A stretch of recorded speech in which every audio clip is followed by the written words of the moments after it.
So in this video, I want to talk about one of the issues that I'm having with the anime community as a whole. And this doesn't even just involve the anime community. This actually just involves like media as a whole. But specifically, I want to talk about the anime community. So I will give examples of different things.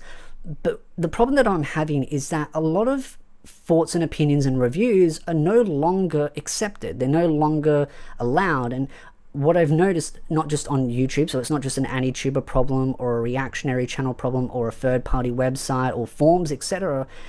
And again, this isn't specifically calling out anyone individually. This is a problem that I've seen on a grander scale over many years, and it's become bigger and bigger and bigger problem. So if you think this video is aimed at you, then I ask you one question. Have you done these things? If the answer is no, then it's not aimed at you. And I'll be very clear in trying to give my examples on what I feel, so that way, you know, watch the video for context. But the problem that I'm having is that people are no longer giving reviews, they're just giving synopses. In the sense of, for example, you go to a third-party website and you go to the review tab of something and you go through and you're reading stuff and people will just go, yes, this is what happened in the anime. And then they just give a mixed review and they say, oh, well, you may or may not like it. And it's like, okay, but this is the review section. The other tab's got the synopsis. So why do I need to go to the review section to read the synopsis when the synopsis is in the synopsis section? See how many times I have to say that word? It's a tongue tie. But that's the problem.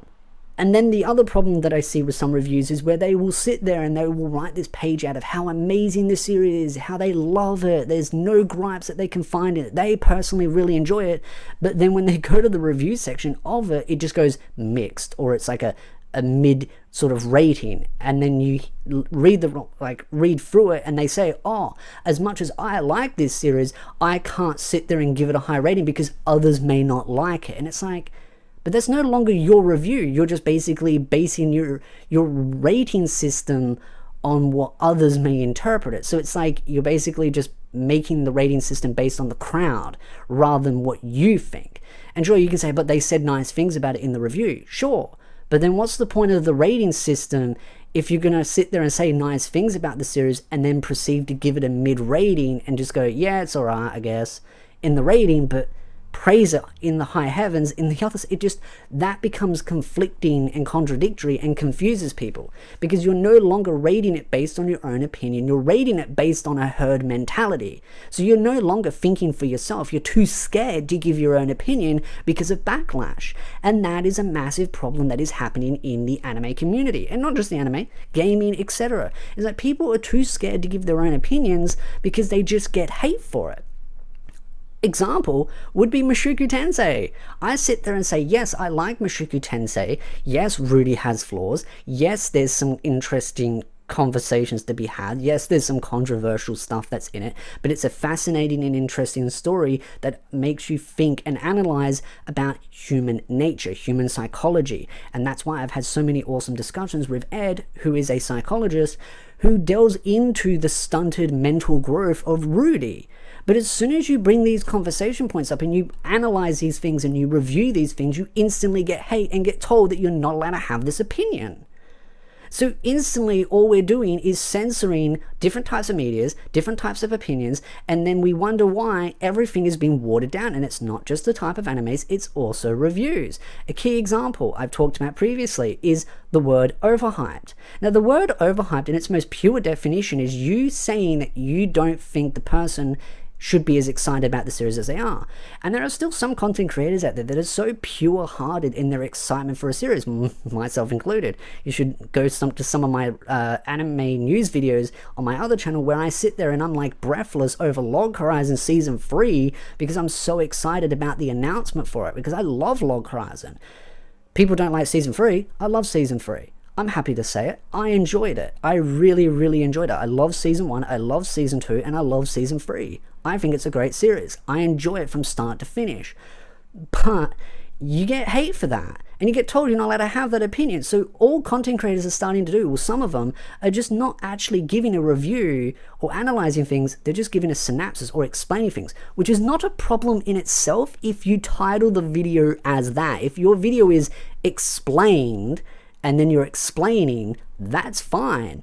But the problem is if you title your video review and analysis and then all you're doing is giving a synopsis of the episode, then it's no longer a review or analysis, that's an explained. And I've had that problem actually crop up in some of my light novel reviews where I do explain some things and then analyze it and review it and say, hey, this is what I think of these situations that happened. You explain it for context and then you break it down. And then people sit there and go, oh, you should do less reviewing and more explaining. And it's like, well, then it's no longer a review. The title says review. And you may think this sounds stupid, but this is a legitimate problem that I have in my content, is where people will go into the comments and say, I want less reviewing and more explaining. But there's like a review in the title, and it's like, dude, the video is review, explain, analysis. That's like what I've titled it as such. I've made it very clear what I'm doing. And so when you look at these problems and you look at the word overhyped and how overhyped is being used as a state of fact rather than opinion, and I see it quite a lot where content creators get really excited about something they're talking about. They're like, oh my god, I love this series. And then you see people online bagging them and hating on them, go, oh yeah, they overhyped this series. They're a trash content creator because they hyped it up. It's like, okay, so they're not allowed to be excited? I can understand if, again, and this is the thing, you got to prove this if someone was just hyping for the sake of hyping so that they could get clicks.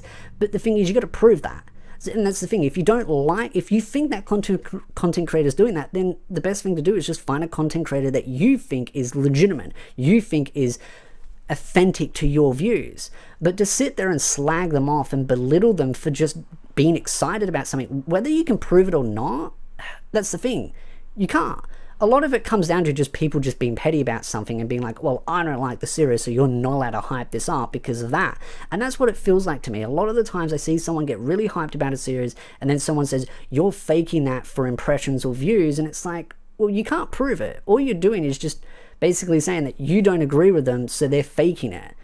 And this is why I'm seeing so many channels just turn into synopses or explains, and even some reactions are just turning into, oh yes, that thing happened, oh my god, that's crazy, whoa. You should see my face right now. It's like the most default bland face, which sometimes I can be like in real life, but it's one of those where it's just like, I want people to actually say what they think. And this is why I try to have these discussions on these channels. I try to analyze things. I try to bring up questions. And I don't just do that on this channel. I do that on my Twitter or X account as well. And I just noticed that as soon as you bring up a discussion, you ask a question and you try to dig deeper into the question and analyze it more and have a discussion, you instantly get hate for it. People start slagging you off. They use buzzwords. They start twisting your words. And then you wonder why everything's been watered down. And it's one of the problems that I have with reviews, because it correlates with why a lot of mediums are getting so watered down. And then people say, oh, this show's just a copy paste, which was something I talked about in my previous video about harems and isekais and how people say there are too many of them. And then some of the comments are, well, they're too copy paste. I wonder why they're too copy paste, because anytime a series tries to do something different, you instantly slag it off. It's too controversial. You can't have your cake and eat it too. And that's the problem. People want things to be interesting and special and flashy, but then just go, oh, it's boring. Or it's too much of that, too much of this. There is so much anime coming out every season that there should be something for you out there. And even if there isn't something for that season, you can always go backtracking through like years of content. There's so many animes out there. I've done a couple of videos, a variety of them, going over different shows that you can watch that are in the same genre. Maybe I should do something much more grander in scale, where I do like 50 animes that are in this specific genre and just go through an entire list, like bullet points, just like boom boom boom boom boom boom, really quickly going over all these different animes that I've watched that are in those categories. Maybe I should do something like that, but at the end of the day, most people don't watch them properly and they just don't do that well. But maybe I'll do something on Patreon, something on my private Discord Patreon. Maybe I'll do something on X and do a list where people can find that kind of stuff if people are interested. But I just want to see people actually give their opinions in a constructive manner, because of course I do see some people give opinions and they're just completely toxic, basically saying you can't think otherwise, you have to think. It's like, okay, calm down, Peppy, slow down, don't need to get so revved up. But it would just be nice that we could have those fun and interesting conversations more often without feeling like we get boxed into a corner where we can't have them. And maybe there'll be some more content creators over the years that will do that, and that would be great, because I'd love to have a back and forth conversation, not just with the fans and the community, but also with other content creators discussing about the goods and the bads about different series. So again, if you like this video, hit the like, subscribe, and I'll see you beautiful nerds in the next video.